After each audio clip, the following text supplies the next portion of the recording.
What up, Ho Biscuits? It's your girl Skitten, back at it again.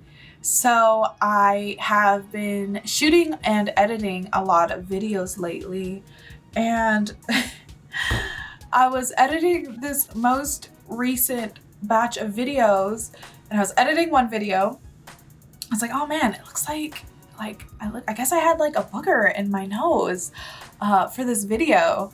But I wasn't super worried about it because I was like, well, you know, it's only from like certain angles and it doesn't really look that bad and whatever. I'm sure a bunch of people wouldn't even notice, you know? And so I was like, okay, that's fine. It's just one video. And I'm editing the next video in the same batch. I'm like, oh my God, this booger was there the whole time. And so like at this point I'm stressed because I'm like, I shot like 6 videos that day. I was like, I cannot have a booger in my nose for 6 videos. Like that's insane. That's absolutely insane, right? And then I was editing and I'm like looking and I'm like, the booger doesn't move. It's like, I was like, it's my freaking nose ring, guys. It's my freaking nose ring. I have an L shape and sometimes like throughout the course of the day, it will like turn, and sometimes the little metal part like pokes out of my nose, and then when the light reflects off of it, it looks like a booger. So just in case you guys see those videos and you guys are like, man, it's getting like you got some bats in the cave, like go blow your nose, girl. Like, no, it's just my nose ring. I promise, I swear. I was like so mortified. I was like, oh my God, I have all these, and like I've been uploading in 4K too. I was like, they can for sure see it. I was like, they can for sure see the booger in my nose. This is the worst thing that's ever happened to me in the history of ever. I might be a little melodramatic, mind your business. But yeah, it's not a booger. It's just my nose ring. I don't know why that didn't click before, but anyway, I was relieved to figure that out because I was just like, damn, like I'm gonna have to start. There's like a list of things that I try to make sure that I do while I'm shooting vids, right? I try to make sure that I don't have any lipstick under here, right? I also try to make sure I don't have lipstick on my teeth. I have not always succeeded at either of those. Like, I'd be looking a mess in some videos, you know. I try to make sure I don't look too crazy. Again, I have not always succeeded at that. So it's like, okay, great. So add on to that list of things, I need to make sure there's no boogers hanging out of my nose. So it's good to know that in that case, at least, that is not a concern that I need to have. Anywho's, and I hope you guys are doing well. I hope you guys are staying safe and sanitized. Today, we are here for more Linfamy. I've been enjoying it. You've been enjoying it. So let's enjoy it together. This one is the Peony Lantern Ghost Story, When Lust Drives a Man to Necrophilia. I wish I had read the second part of the title before I clicked on it. I wish I would have known. Well, let's see what this video has in store for us. Without further ado, let's go ahead and get started. Lust can drive men to do appalling things, as you'll see in a bit. Today's story of death and desire came to Japan from China, and the transition actually changed the entire meaning of the story. I was like, why isn't his little character wearing a mask? This video came out in 2019. We didn't even know about COVID back then. Ugh. Good times. I wasn't even married when this video came out. I wasn't married yet. Crazy. And the transition actually changed the entire meaning of the story. I'll tell you how afterwards. The story is called Botang Doro, or the Peony Lantern. Our tale starts long ago. It was the Obon festival, where people honored their ancestors by welcoming their spirits back to Earth for a few days. A man named Ogiwara Shinojo sat in front of his house, morose. He had recently lost his wife. As night descended on Shinojo and his empty house, he spots a light in the distance. It bobbed back and forth, getting bigger and bigger, until it became 2 figures. One was a woman who held a lantern adorned with painted peony flowers, but it was the other figure that made Shinojo gasp. His eyes caressed her body as his gaze moved upwards, where it came upon the most beautiful face he had ever seen. He stood straight up. Sir, your wife just died. And greeted them.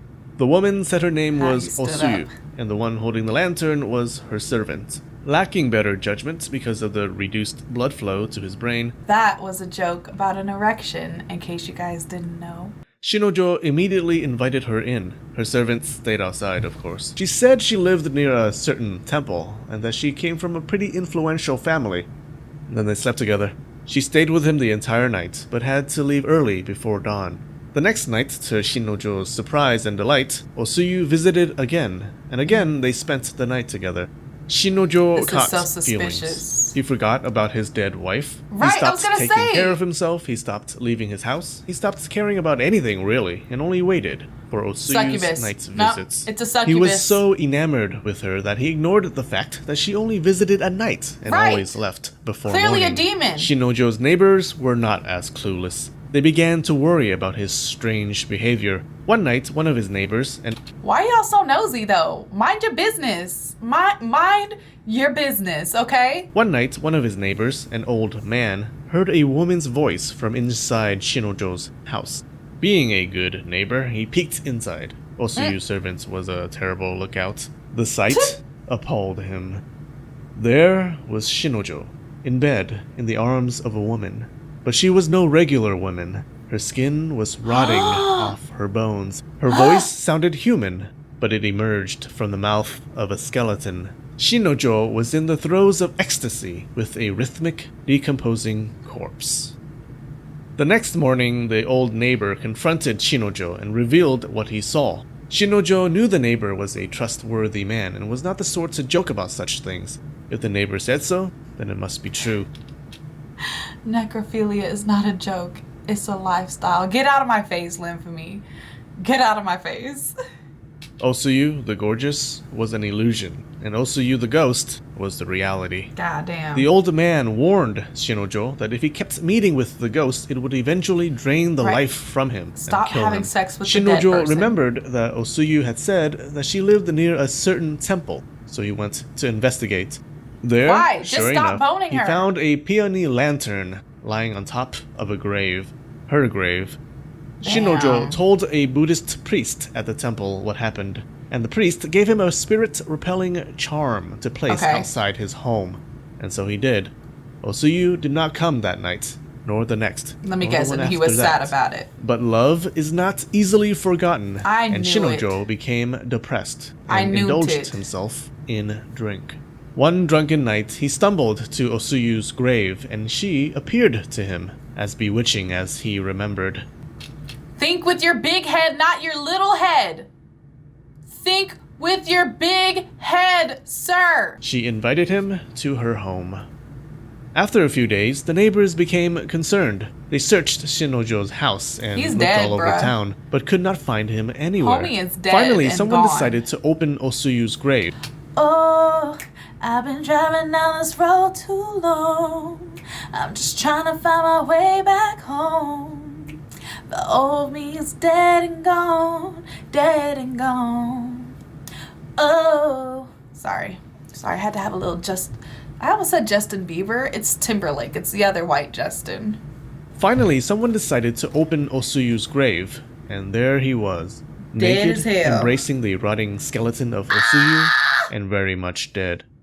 They said sometimes on dark, cloudy nights, people would see Osuyu, the servant, and Ogiwara Shinojo walking together, and the same people would fall ill afterwards. Oh, shit. The Ogiwara family felt guilty that the ghosts were hurting people, so they called in a Buddhist priest. The priest performed a ritual, releasing the three spirits from the earthly realm. Why didn't y'all do that beforehand? When a person dies, strong emotions may force her spirit to linger on Earth instead of passing to the afterlife. Sadly, unlike in other Japanese ghost stories, the strong emotion for Osuyu was not anger or vengeance, but it seemed to be extreme loneliness. Aww. There is another version of the story where the two were originally a couple, so when Osuyu died, the strong emotion that kept her spirit on Earth where she was love. the wife. This folktale was actually adapted from an old Chinese folktale. In the original story, it wasn't a Buddhist priest who exorcised the ghosts. It was a Taoist priest. He summoned guards from the underworld to capture the ghosts, flog them, and make them write confessions of their crimes. God the priest made a... He He said, send him to the pokey. The priest made a long speech about how harming people was an unforgivable crime deserving of divine punishment. Then he sent them to the underworld for divine punishments. The story had a clear religious and moral lesson against hurting people, and definitely against hurting people after you died. This whole trial and moral lesson were absent from the Japanese version. Right. It could be They're that the like, Japanese audience was not familiar with Taoist rituals, so including it would have confused people. Whatever the reason, the Japanese story lost its religious and moral message and became a story told for mainly entertainment. Turn it into a movie. I'm sure somebody already has, but turn it into another one so I could watch it. Please, por favor.